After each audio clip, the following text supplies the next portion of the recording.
Welcome to this week's edition of K-Time Seminole baseball fans. I'm Scott Kotick inside here at Hauser Stadium. Another big weekend of baseball coming up here in Tallahassee. Seminoles will take on the South Florida Bulls. The Noles have looked mighty impressive thus far this season. They are 4-0, a sweep of Rhode Island, and a great performance on Wednesday by Luke Weaver and the Seminoles. But let's get right to this weekend's storylines of what to look for and what you can expect out of the Seminoles this weekend. First and foremost in my mind is discipline at the plate. A lot of times in baseball season, sometimes it takes teams a couple of weeks or even months to find that discipline, know how to draw walks. The Seminoles have not missed a beat since last season. They were constantly one of the best teams in walks per game in the entire country, and I think this year you're starting to see that already. Guys like Stephen McGee, Justin Gonzalez, even the freshmen in Marcus Davis and DJ Stewart have been outstanding. They've been good at the plate. They aren't swinging at too many bad pitches, and they're getting on base.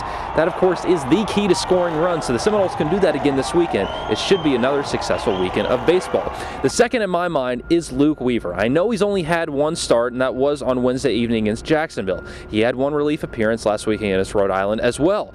But the performance he put on yesterday was absolutely incredible. 6 innings, 9 strikeouts. The one hit was a very tough play that Justin Gonzalez barely missed at first base. So you're looking at maybe 6 innings of no-hit baseball by Luke Weaver. The biggest thing in my mind is his slider. Mike Bell and Mike Martin both talked about that after the game on Wednesday, that was the key to Luke Weaver. Developing that slider, that was his iffy pitch, and since then it's been really good. And Luke Weaver even joked about afterwards, well, sometimes it's breaking too much, sometimes it's like I don't know what to do with the ball. But now with that slider, he has an entirely different arsenal that should make him very fun to watch this season.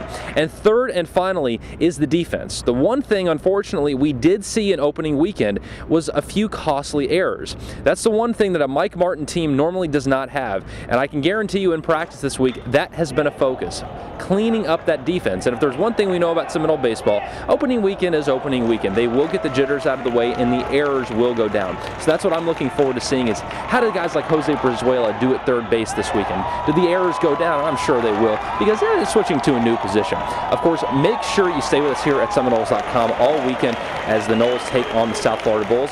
Make sure to follow me on Twitter at Scott Kotick and give me all what you want to hear about Florida State baseball. Are there any storylines you want to talk about? What do you think about what happened opening weekend Wednesday against Jacksonville? Tweet me those thoughts and we'll be sure to answer all of those questions on each week's edition of K-Time. So here on Thursday afternoon, I'm Scott Kotick for Seminoles.com. We'll see you next week.